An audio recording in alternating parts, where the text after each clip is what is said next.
Hello student, कैसे हैं आप लोग। आई होप सब अच्छे होंगे। तो चलिए बच्चों, आज का जो सेशन है इसमें हम करने वाले हैं एक्सरसाइज 7.3।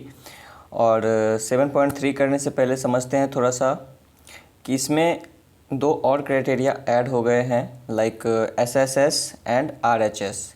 तो बच्चों, एसएसएस क्राइटेरिया जो होता है ये क्या कहता है कि अगर एक ट्रायंगल के तीन साइड दूसरे ट्रायंगल के करस्पॉन्डिंग तीन साइड के इक्वल कर देते हैं तो फिर वो दोनों ट्रायंगल कॉन्ग्रुएंट्स हो जाता है by the SSS criteria.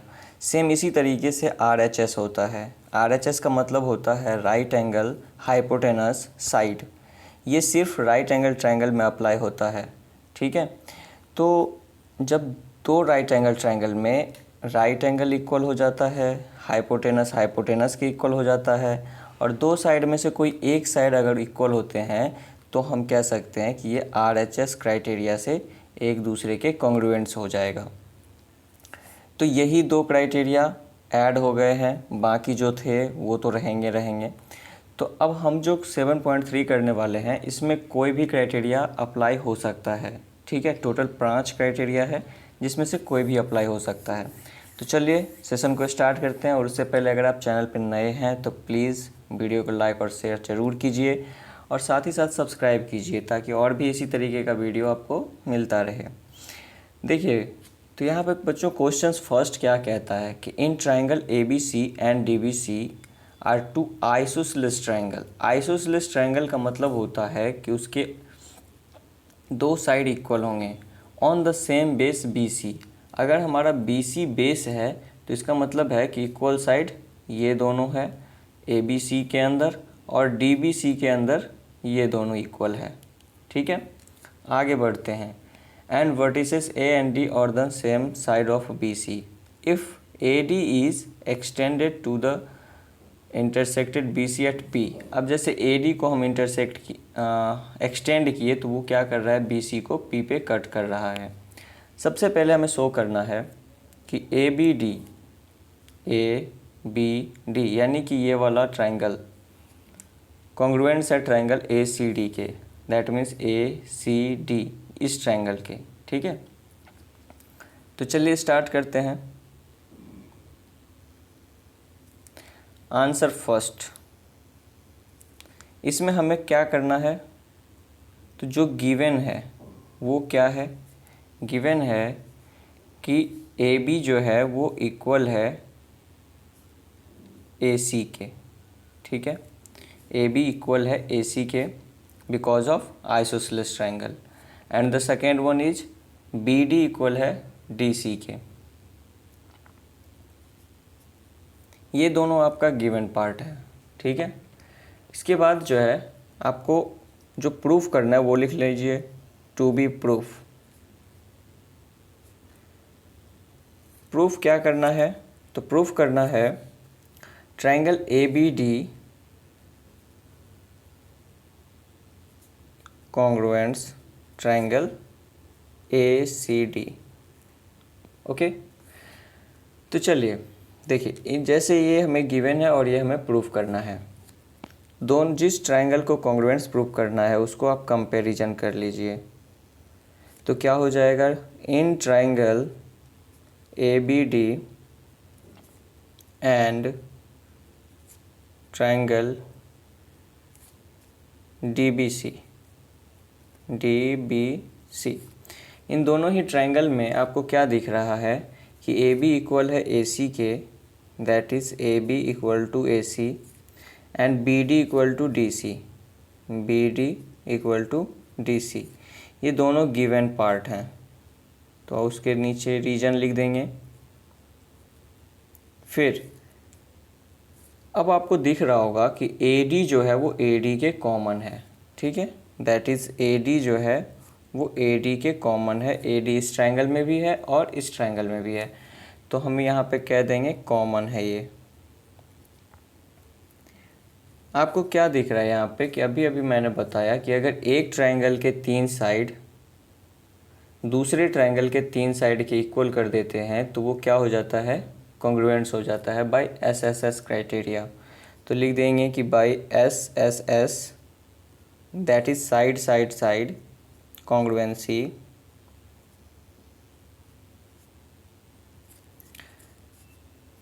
Triangle ABD congruence triangle ADC या फिर ACD। ठीक है, तो इन दोनों ट्रायंगल को हमें क्या करना है, कॉन्ग्रुएंस करना है। सर यहाँ पे DBC लिखा गया है, इसको काट दीजिए, ये ADC है। ठीक है, तो ABD congruence triangle ACD। Clear. चलिए, तो जब कोई भी दो ट्रायंगल कॉन्ग्रुएंट्स हो जाते हैं तो उसको हम क्या करते हैं, बाकी के जो करस्पॉन्डिंग पार्ट्स होते हैं वो आपस में क्या हो जाते हैं, इक्वल हो जाते हैं। तो यहाँ पे हमें क्या है कि बाकी के करस्पॉन्डिंग पार्ट्स ये इसके इक्वल हो जाएगा। ठीक है, that is angle BAD equal हो जाएगा एंगल CAD के बाय CPCT।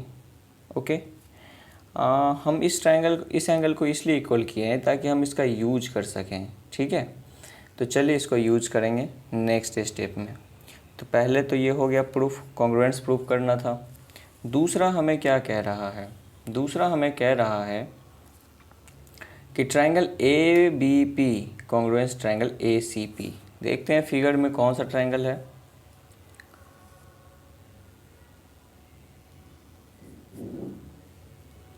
तो ट्रायंगल ABP, अब क्या बार बार हम ये गिवन पार्ट लिखेंगे कि AB दिया हुआ है AC के, BD दिया हुआ है DC के? नहीं लिखेंगे, क्योंकि ये सेम ही क्वेश्चन है।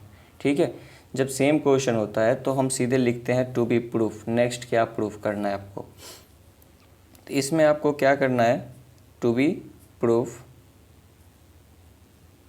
क्या प्रूफ करना है तो देख लीजिए एक बार, यहाँ पे दिया हुआ है ABP, दैट इज़ ABP। ये जो आपको ट्रायंगल दिख रहा है वो है, मैं इसे अलग से ड्रॉ कर दूँ तो इस तरीके से ट्रायंगल है। ठीक है, और ये ऐसे है, तो ये है A, ये है B, ये है P, सेम इसी तरीके से ACP। ठीक है, तो आपको यहाँ पे दो ट्रायंगल दिख रहा होगा, एक ये और एक ये। इसी को बड़े फॉर्म में देख लीजिए, ABP और ACP। इन्हीं दोनों को आपको क्या करना है, कॉन्ग्रुएंस करना है।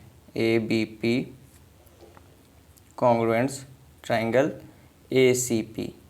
अब यहाँ पे क्या है कि हमें तो गिवन दिया ही हुआ है, तो सीधे सीधे हम क्या करेंगे, कंपैरिजन कर लेंगे इन दोनों ट्रायंगल का। तो कंपैरिजन कर लेंगे तो क्या लिखेंगे कि इन ट्रायंगल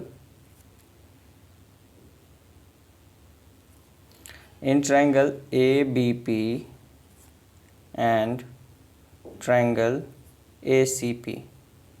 तो बच्चों यहाँ पे सबसे पहले तो फिर से वही चीज़ है कि AB जो है वो इक्वल है AC के।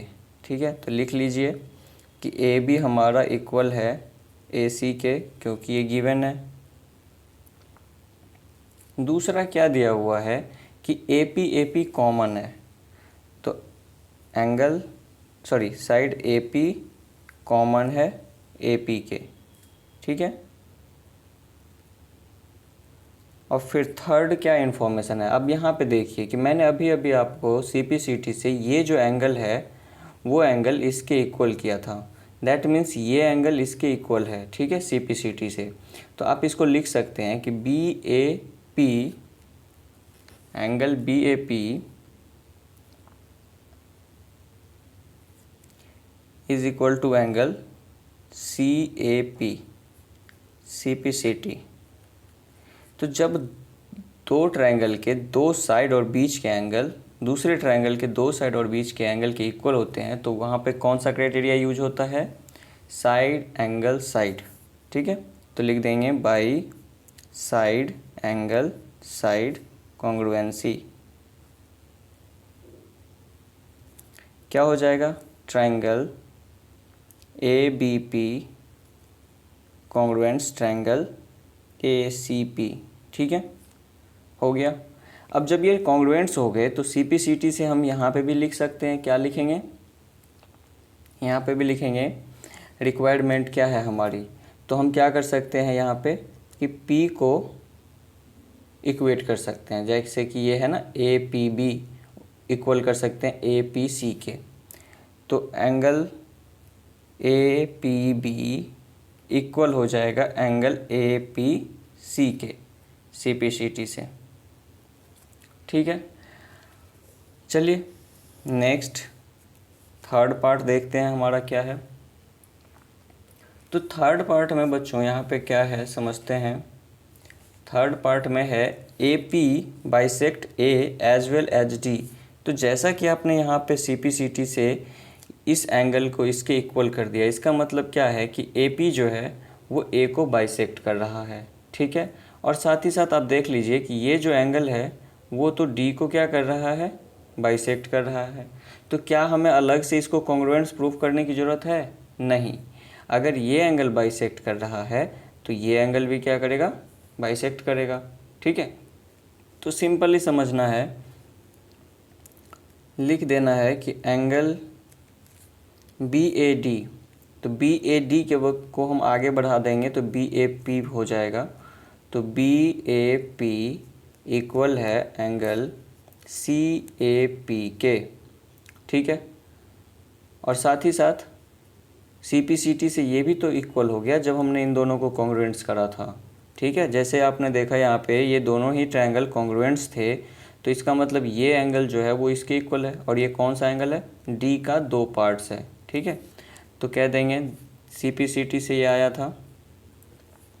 और सेम इसी तरीके से ए डी बी इक्वल हो जाएगा ए डी सी के, ए डी सी के, ये भी सी पी सी टी से आया था।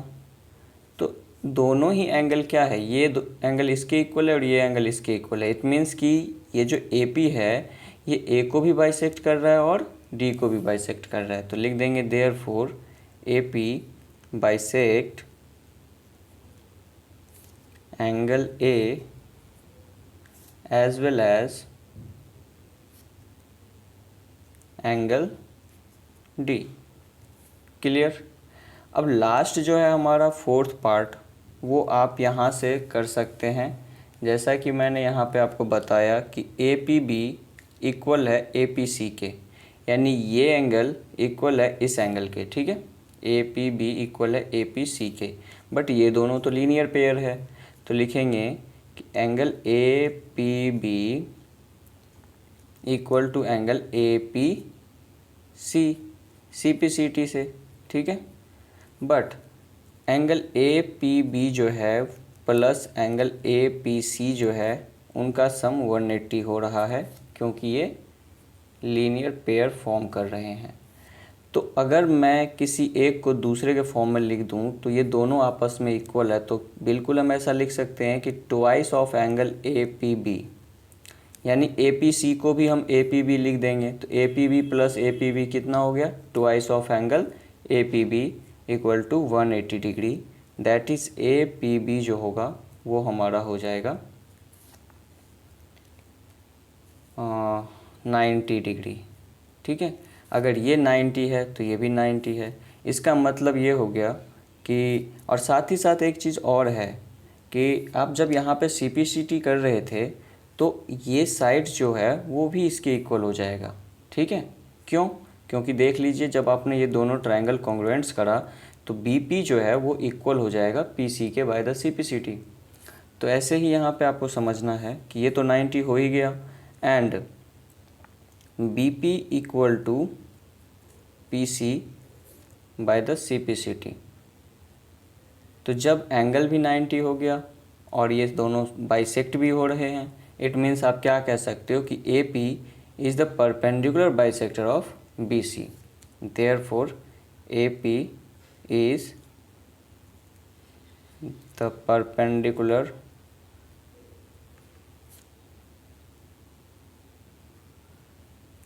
bisector of BC। तो ये काफ़ी लंबा क्वेश्चन था क्योंकि इसमें 4 पार्ट्स थे। आप इसको बिल्कुल सही से समझने की कोशिश करिए, और अगर कोई डाउट रह गया हो, कोई भी प्रॉब्लम रह गया हो, आई होप कि ना रहा हो, और मुझे नहीं लगता कि कोई डाउट रहा होगा। फिर भी अगर रह गया हो तो प्लीज़ कमेंट में ज़रूर बताना, मैं दोबारा इसको अच्छे से क्लियर कर दूंगा अलग अलग पार्ट्स बाय पार्ट्स। और इसको अच्छे से प्रैक्टिस कर लेना, क्योंकि ये पेपर में आ सकता है, वो भी 5 मार्क्स में। ठीक है, तो आप ज़रूर इसे दोबारा खुद से बना के देखना। तो चलो आज के सेशन में एक ही क्वेश्चन रखते हैं, क्योंकि वीडियो बहुत लंबा हो जाएगा। मिलते हैं नेक्स्ट सेशन में नए क्वेश्चन के साथ। तब तक के लिए bye, have a nice day, thank you.